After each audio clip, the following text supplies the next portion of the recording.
أملاك أبراهام ونبي موسى أملاك أبراهام ونبي موسى عقائس عالم قدست سلاسي تمسكنوا تمسكنوا تمسكنوا تبل على نفسي بوداسي أملاك أبراهام ونبي موسى أملاك أبراهام ونبي موسى عقائس عالم قدست سلاسي تمسكنوا تمسكنوا تمسكنوا تبل على نفسي بوداسي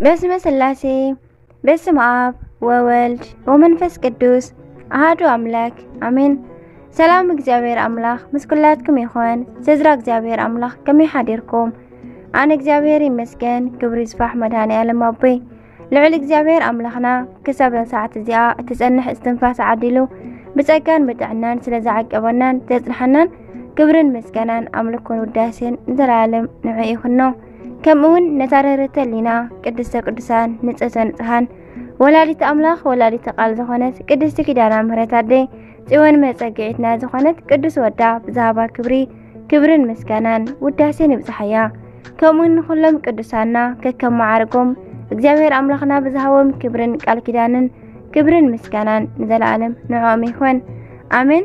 8 ታሕሳስ ናይ ዕለቱ ስንክሳር ድሰምዕ ዘንብብ ፍቅሪ ጎይታ ኣብ ልቡ ይዕንብብ ሓለዋን ጸሎትን ናይ ቅዱሳን ድማ ይረክብ ዝክረ ጻድቅ ለዓለም ይሄሉ ዝኽሪ ናይ ጻድቅ ንዓለም ይዝነበር አሜን። በስመ አብ ወወልድ ወመንፈስ ቅዱስ አሐዱ አምላክ አሜን። አባ ያሮክላ ሊቀ ጳጳሳት በዛን ማዓንቲ መበል 13 ሊቀ ጳጳሳት እስክንድርያ ዝኾነ አባ ያሮክላ ሊቀ ጳጳሳት አዕረፈ። ወለዲ እዚ ቅዱስ አቦ አቀዲሞም አረማውያን ነበሩ። ምስ ወለድዎ እውን ትምህርቲ አረማውያን ኩሉ መጻሕፍቶምን ጣዖታቶምን መሃርዎ። ብድሕሪዚ ግን አሚኖም ተጠመቁ። ነዚ ወዶም ድማ ትምህርተ ቤተ ክርስቲያን መሃርዎ። መጻሕፍቲ ሐዋርያት እውን አጽንዐ። ሊቀ ጳጳስ ቅዱስ ዲሜጥሮስ ድማ ዲቁና ሾሞ። ካብኡውን ኣብ ቤተ ክርስቲያን እስክንድርያ ቅሽና ተሾመ። ንደንበ ክርስቲያን ድማ ብሰናይ ሓለዎም እውን ኩሎም ስርሑ ፈጸመ። ሕጊ ቤተ ክርስቲያን እውን ጠንቂቁ ፈለጠ። ሊቀ ጳጳሳት ቅዱስ ዲሜጥሮስ ምስ ዓረፈ ድማ ነዚ ቅዱስ አቦ ሓረይዎ። ኣብ ልዕሊ ሃገር እስክንድርያ ሊቀ ጳጳሳት ገይሮም እውን ሸምዎ። ንሱ እውን ክብርን ምስጋናን ናይ ዝግብኦ ክርስቶስ ምእመናን ኣብ ቅንዕቲ ሃይማኖት ተዋህዶ አጽንዕዎም ሓለዎም ድማ ካብ አረማውያን ድማ ንብዙሓት ክብርን ምስጋናን ንዝግብኦ ክርስቶስ ናብ ምእማን መለሶም። ጥምቀት ክርስትና እውን ኣጥመቖም። ኣብ ልዕሊ ምእመናን ናይ ምድላይ ስልጣን ንቅዱስ ዲዮናስዮስ ሂቡ ንሱ ግን ንዓላውያን ናብ ቅንዕቲ ሃይማኖት ተዋህዶ ክሳዕ ዝምልሶም ይምህሮምን ይግስጾምን ነበረ። ኣብ መንበረ ማርቆስ ን13 ዓመታት ተቐመጠ። በዛ መዓልቲ እዚኣ ድማ ብሰላም ዓረፈ። ንእግዚአብሔር አምላኽና ምስጋና ይኹኖ። ንዓና እውን ብጸሎት እዚ ቅዱስ አቦ ይምሓረና። በረኸቱ እውን ምስ ኩላትና ደቂ ተዋህዶ ትውዓል አሜን። አርኬ ድማ ከምዚ ይብል ሰላም እብል ለብፁዕ ያሮክላ ሊቀ ጳጳሳት ዘኮነ እምድሜጥሮስ ከዋላ እሰተ ኖሎት ይንሳ ወአስበ መምህራን ወማእከላ አባጊሁ አቂቦ እምተኩላ መንግሥተ ሰማያት ወረሰ ሃዊሮ በተድላ። ቅድስቲ እምባ መሪና ከምኡውን በዛ መዓልቲ እዚኣ ቅድስቲ እምባ መሪና ልደታ ዝዝከረሉ መዓልቲ እዩ። ዜና ገድላ ኣብ ናይ ነሓሰ 15 ስንክሳር ተጻሒፉ ኣሎ። በረኸታ ምስ ኩልና ህዝበ ክርስቲያን ይኹን አሜን። ሰላም እብል ለዘአጥበአት ህሊና በውስተ ገዳም ታልቅ እንተ ኢኮና ህፃና ወእንዘ ይመስልዋ ብእሴ እለመነንዋ በኢልቦና አንገረዋ ማህበራኒሃ ለብፅእት እምባ መሪና ከመ ብእሲት ይእቲ ሶበር እዩ በድና። በረኸታ ይሕደረና። ቅዱስ ዮሐንስ ዘደማስቆ ከምኡውን በዛ መዓልቲ እዚኣ ዓብይ ሊቅ ቅዱስ ዮሐንስ ዘደማስቆ ዓረፈ። እዚ ቅዱስ አቦ ኣብ መበል ሻልሻይ ክፍለ ዘመን ኣብ ሶርያ ደማስቆስ ዝተለዓለ ዓብይ ሊቅ እዩ። እዚ ቅዱስ አቦ ፍልስፍናን ትምህርተ ቤተ ክርስቲያንን ዘጽንዐ ነበረ። ስለ ክብሪ ስእለ አድህኖ ምስ ነገሥታት ዝተዋግአ እንትኸውን ብመላእኽቲ ደብዳቤ ንዓለም ዝሰበኸን ስለ እመቤትና መብርሃን ተዛሪብካ ኢሎም እውን የማኒት ኢዱ ዝቆረጽዎን እዩ። እማ አምላኽ ግን እንደገና ተከኣትሉ ኢዱ መለሰትሉ ማለት እዩ። ኣብ ውሽጢ በረኻ ንዘመናት ብገድልን ብጽሞናን ነበረ። ልዕሊ 10,000 ድርሳናት ድማ ደረሰ።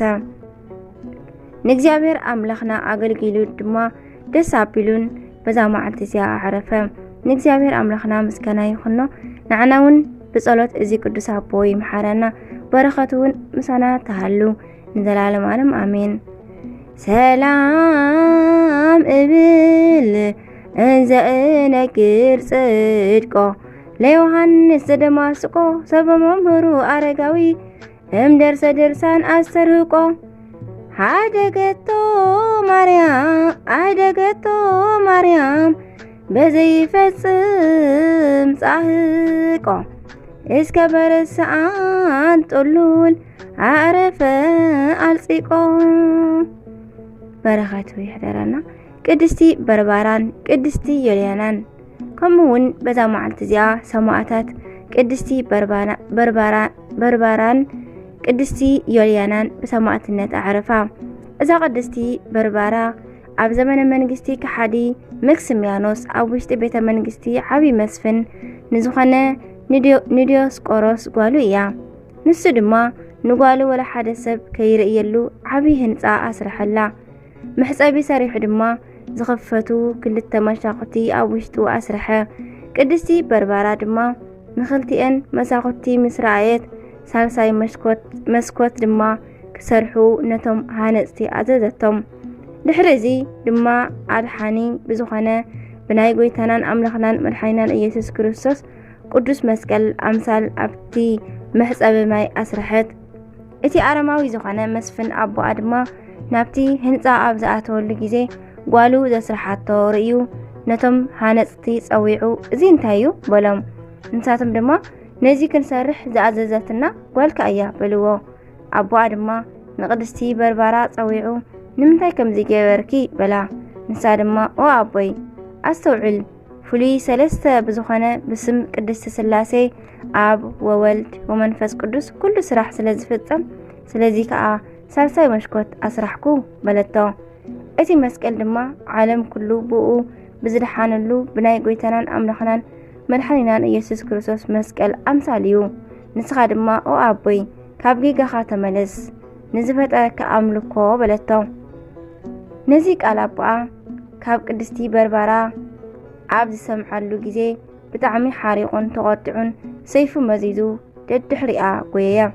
ንሳ ድማ ኣጥቢቓ ኣብ ዝሃደመት ጊዜ ኣብ ቅድሚኣ ዘላ ዓለት ተሰንጢቓ ኣብ ውሽጣ ሰወረታ እሞ ካብ ናይ ኣቦኣ ሰይፍ ኣድሓነታ። ኣብ ካልእ ጊዜ ቅድስቲ በርባራ ናብ ኣቦኣ ተመሊሳ መስክርነታ ቀጸለት። ኣቦኣ ድማ መሳሳቀያ ደጊሙ ናብ ካልእ መኮንን ንኸሳቀያ ኣሕሊፉ ሃባ። እቲ መኮንን ድማ ጽኑዕ ብዝኾነ ስቃይ ኣሳቀያ። ከምኡ ድማ ዮልያና እትበሃል ጎርዞ ስለ ዝነበረት ንቅድስቲ በርባራ ኣብ ውሽጢ ስቃይ ኮይና ኣብ ዝረኣያታ ጊዜ ከይዳ ኣጸናናዓታ፣ ኣረጋግኣታ። ክብሪ ይኹነሞ ብጎይታናን ኣምላኽናን ኢየሱስ ክርስቶስ ድማ ንቅድስቲ በርባራ ተገሊጹ ኣረጋጊኡ ተስፋኡ ሃባ። ድሕሪ እዚ ቅድስቲ በርባራ ኣብ እምነታ ከም ዝጸንዐት ምስ ረኣየ ወላዲ ኣቦኣ ንኽሳዳ ብሰይፍ ክቆርጽዋ ኣዘዘ። ከምቲ ዝተኣዘዝዎ ድማ ንቅድስቲ በርበራ ምስ መሓዝኣ ምስ ቅድስቲ ዮልያና ክሳደን ብሰይፍ ቆረጽወን። ናይ ሰማዕትነት ፍጻሜአን ድማ ኮይኑ ናይ ክብሪ ኣኽሊል ተጎናጺፈን። ሽዑ ድማ እሳት ካብ ሰማይ ወሪዱ ንኣቦኣን ንዓርኩ ዝኾነ መኮንን ንመርትያኖስን ኣቃጸሎም። ቅድስቲ በርባና ብውሽባ ቤት ብምልክት መስቀል ዘስራሓቶ እቲ መሕጸቢ ቤት ዝሓመመ ኩሉ ካብኡ ኣብ ዝተሓጽበ ጊዜ ዘድሕን ኣብ ውሽጡ ዓብዪ ፈውሲ ዘለዎ ኾነ። ድሕሪ እዚ ድማ ናይዘን ቅዱሳን ደናግል ሰማዕታት ስግአን ወሲዶም ካብቲ ከተማ ወፃኢ ዘላ ቤተ ክርስቲያን ስማ ገላልያ ኣብ ትበሃል ቦታ አንበርዎ። ቅዱስ ስግአን ድማ ኣብ ናይ ቅዱሳን ሰማዕታት ኣብ ቂርን ዮሐንስን ሃገር ኣብ ምስር ዘላ ቤተ ክርስቲያኖም ክሳብ ሎሚ ኣሎ። ንእግዚአብሔር ኣምላኽና ምስጋና ይኹኖ። ንዓና እውን ብዘን ጸሎት ቅዱሳን ደናግል ሰማዕታት ይምሓረና። በረኸተን እውን ምሳና ትንበር ንዘላለም ዓለም ኣሜን። ኣርኬ ድማ ከምዚ ይብል ሰላም ለበርባራ እንተ ኣግሃደት ሃይማኖታ እንዘ ታርኢ ስላሴ በመስኮተ ቤታ እያፍርሃ መጥባህት ወመሰርተ ሃፂን እያመመታ ወሰላም ካዕበ ለዮልያና ካልእታ እንደ ሰቀልዋ በክልኤ ኣጥባታ። ሰማዕታት ኣባ ኤስን ቅድስቲ ተክላን ከምኡውን በዛ መዓልቲ እዚኣ ኣባ ኤሲ ምስ ሓፍቱ ቅድስቲ ተክላን ብዙሓት ተኸተልቱን ብሰማዕትነት ኣዕረፉ። ኣብ ዘመነ ሰማዕታት ኣብ ግብፂ ቡፂር ካብ ቁኑዓት ክርስቲያን ተወልደ። ካብ ቁልዕነቱ ጀሚሩ ንዓለም ዝነዓቐ ኮነ። ኣብ ጊዜ ጉብዝንኡ ቅዱስ ጳውሎስ ምስ ዝበሃል ብጻዩ ነዳያንን እስራትን ይከታተል ብምንባሩ ድማ ኣቦ ነዳያንን እስራትን ዝተባሃለ እዩ። በዚ ምክንያት ድማ ብጣዕሚ ብዙሕ መከራ ዝተቐበለ ሊቀ መላእክት ቅዱስ ሱርያል ናብ ሰማይ ኣዕሪጉ ክብረ ቅዱሳን ኣርአዮ። ንሰማዕታት ኣገልጊሉ ንባዕሉ እውን በዛ መዓልቲ እዚኣ ምስ ሓፍቱ ቅድስቲ ተክላን ብዙሓት ተኸተልቱን ብሰማዕትነት ኣዕረፈ። በረኸት እዞም ኩሎም ሰማዕታት ምስ ኩልና ህዝበ ክርስቲያን ደቂ ተዋህዶ ይውዓል ይኹን አሜን። ሰላም እብል ለዘዚአክናላ በተሰትሮ መጥባህት ዝሃመ ወለነድ በንበልባላ ኤሲ ኩሉል በትርሲተ ብርሃን ቀጸላ ወሰላም ካዕበ ለእህትከ ተክላ በቋ ማርያም እረፍት ዘተቀበ አባላ ሰላም ለክሙ ማህበራነ ተክላ ወኤሲ አንስት ዘምስለ ብእሲ አምሳለ አበውየ አነ እስመነ ግደፈ ወፈላሲ ከመታንገፉኒ እምዘይጸንሃኒ ከይሲ ውስተ ኃይልክሙ ልብየ እረሲ። በረኻተ ምሕደረና አቡነ ሳሙኤል ዘደብረ ቀልሞን ከምኡውን በዛ መዓልቲ እዚኣ ክቡር ኣቦና አቡነ ሳሙኤል ዘደብረ ቀልሞን ኣዕረፈ። እዚ ቅዱስ ኣቦ ድማ ደቡባዊ ግብፂ እዩ። ኣብ 14 ዓመቱ ድማ ናብ ገዳም ኣስቄጥስ ኣትዩ መንኮሰ። ኣብ ዝመንኮሰሉ መዓልቲ ድማ መልኣኽ ኣብ ጎኑ ቆይሙ ተራእዮ። ዓብይ ኣቦ ኣብ ኣጋቶን ምስ ዓረፈ ድማ ንገዳመ ኣስቄጥስ ዘመሓደረ እዚ ኣቦ አቡነ ሳሙኤል እዩ። ኣብ ናይ ዓለም ታሪክ ቅድስት ቤተ ክርስቲያን ንመጀመርታ ጊዜ ናብ ክልተ ዝተኸፈለትሉ ጉባኤ ከለባት ዝተባሃለ ኣብ 451 ዓመተ ምህረት ኣብ ዝተካየደ ጉባኤ ናይ በዓል ሊዮን ናይ ክሕደት ቃለ ጉባኤ ናብ ኣባ አቡነ ሳሙኤል ተላኢኹሉ ነበረ። ንሱ ድማ ነቲ ቃለ ጉባኤ ተቐቢሉ ነቶም መነኮሳት ኣኪቡ ኣብ ቅድሚኦም ብእሳት ኣቃጸልዎ። በዚ ጊዜ ኣብ ልዕሊ እቲ ገዳም ን14 መዓልቲ ዝኣክል ቀስተ ደመና ብርሃን ወሪዱ ተረኣየ። ሊዮን ድማ ነዚ ኣብ ዝሰምዓሉ ጊዜ ንንጉስ ብምንጋር ንአቡነ ሳሙኤል ክቐትሎ እንትብል በይትና ንአቡነ ሳሙኤል ተገሊጻ ናብ ደብረ ቀልሞን ንኸይድ ነገረቶ። ንሱ ድማ ተላዒሉ ደብረ ቀልሞን አተወ። ንሱ ድማ ኣብዚ ገዳም እውን ብዓበ ምንትነት ተሸይሙ ከገልግል ጀመረ። አቡነ ሳሙኤል ኣብዚ ኣብ ደብረ ቀልሞን ገዳም ንናይ እግዚአብሔር መልአክ ኣማሊዱ ነቲ መልአክ ምሕረት ዘውሃበ ዓብይ ኣቦ እዩ። እቲ መልአክ ዝኣዘዞ ብዘይምፍጻሙ ሓይሉ ስኢኑ ኣብ ምድሪ ወዲቁ ተሪፉ ነበረ። ክልተ ቆልዑ ኣብ ውሽጢ ገዳም ኮይኖም ኣብ ግዜ ቅዳሴ ስለ ዝጎየዩ ዝደረፉን መልአክ ንክልቲኦም ቆልዑ ብሞት ንክቐዝፎም ተለኣኸ። ካብቶም ቆልዑ ድማ እቲ ሓደ መልክዑ ብጣዕሚ ጽቡቕ ድምፁ ድማ ጥዑም ስለ ዝነበረ ደንጊጽሉ ንዓኻስ ዝፈጠረካ ይቕዘፍካ ኢሉ ገዲፍዎ ብምድላው ነቲ ሓደ መልክዕን ድምፅን ዘይብሉ ቆልዓ ቀዚፉ ክዓርግ ክብል ሓይሉ ተሓዲጉ ኣብ መሬት ወዲቁ ተረፈ። ከይዱ ድማ ኣብ ጥቓ ቤተልሔም ወደቐ። ኣብ ቀጻሊ መዓልቲ ሓደ ዲያቆን ንተልእኾ ክኸይድ እንክብል ኣብኡ ወዲቁ እንተረኣዮ ብጣዕሚ ደንገጸሉ። ሰማያዊ ዲኻ ወይስ ምድራዊ? ኣብዚ ከ እንታይ ትሰርሕ ኣለኻ በሎ። እቲ መልአክ ድማ ብኣፈጣጠራይሲ ሰማያዊ ነበርኩ፣ ነገር ግን ምግባረይ ምድራዊ ገበረኒ በሎ። እቲ መልአክ ድማ ብምቕጻል በጀኻ ኬድካ ንኣባ ሳሙኤል ካብ በዓቱ ጸዋዓለይ በሎ። እቲ ዲያቆን ድማ ንኣቡነ ሳሙኤል ጸዊዕሉ ኣቡነ ሳሙኤል መጺኡ ኣብ ሓዘን ኮይኑ እንታይ ክገብረልካ ትደሊ በሎ። እቲ መልአክ ድማ ኣማልደኒ በሎ። ኣቡነ ሳሙኤል ድማ ናብ ትሕቲ ናይ እምቤትና ቅድስቲ ድንግል ማርያም ስእሊ መጺኡ ንእምቤትና ወላዲተ ኣምላኽ እናበኸየ ብምጽላይ ተማሕፀና። ወላዲተ ኣምላኽ ድማ ተገሊጻ ንኩሎም ህዝቢ ኣኪብካ 41 እግዚኦታን 41 በእንተ እግዝእትነ ማርያምን ኣብጽሕካ ኣኽናፉ ሒዝካ ተንስእ በስመ ለእግዚእነ ኢየሱስ ክርስቶስ ወበስማ ለእግዝእትነ ማርያም ኢልካ ኣተንስኣዮ በለቶ። ኣቡነ ሳሙኤል ድማ ንመብርሃን ወላዲተ ኣምላኽ ከምዚ ነገረቶ ገበረሉ እሞ እቲ መልአክ ሓይሉ ተመለሰሉ። ብቕጽበት ድማ ብምድላው ከይቀዘፈ ንዝገደፎ ቀዚፉ ናብ ሰማይ ዓረገ። እቲ መልአክ ድማ ካብታ ግዜ ጀሚሩ ካብ ደብረ ቀልሞን ገዳም ብረድኤት ተፈልዩ ኣይፈለጥን። ቃል ኪዳን እውን ስለ ዝተቐበለሉ ኣብ ውሽጢ እዚ ገዳም ጥምየት ሕማምን መቕዘፍትን ፈጺሙ ኣያቱን። መምህረ ንስሓ ተባሂሉ ዝፍለጥ ኣቡነ ሳሙኤል ዘደብረ ቀልሞን ወንጌል ብምምሃር ኣደናቂ ተኣምራት ብምግባር ንድውያን እናፈወሰ ብብዙሕ ድኻም ምስ ተጋደለ ካብ ጎይታና ቃል ኪዳን ተቐቢሉ በዛ ልማዓንቲ ዕለት 8 ታሕሳስ ብዓብይ ክብሪ ኣዕረፈ። ንእግዚአብሔር ኣምላኽና ምስጋና ይኹኖ። ከምኡውን ንዓና ብጸሎት እዚ ቅዱስ ኣቦ ይምሓረና። በረኸቱ እውን ምስ ኩላትና ደቂ ተዋህዶ ትንበር ኣሜን።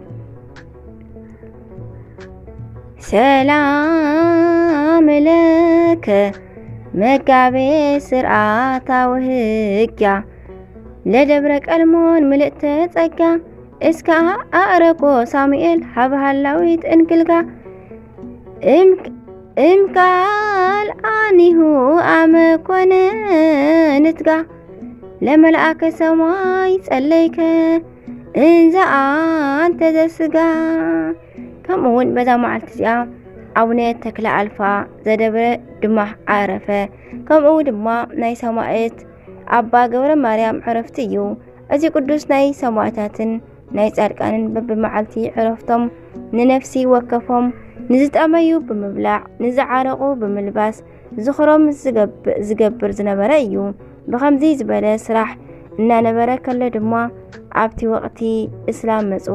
ኣባ ገብረ ማርያም ድማ ዝጸበቁ ናይ ክህነት ኣልባሳት ለቢሱ ናብ ቤተ ክርስቲያን ኣትዩ እናጸለየ እንከሎ ኣስላም ሰቢሮም ኣትዮም ንርእሱ ብሰይፊ ቆረጽዎ። ናይ ሰማዕትነት ኣኽሊል ድማ ተጎናጸፈ።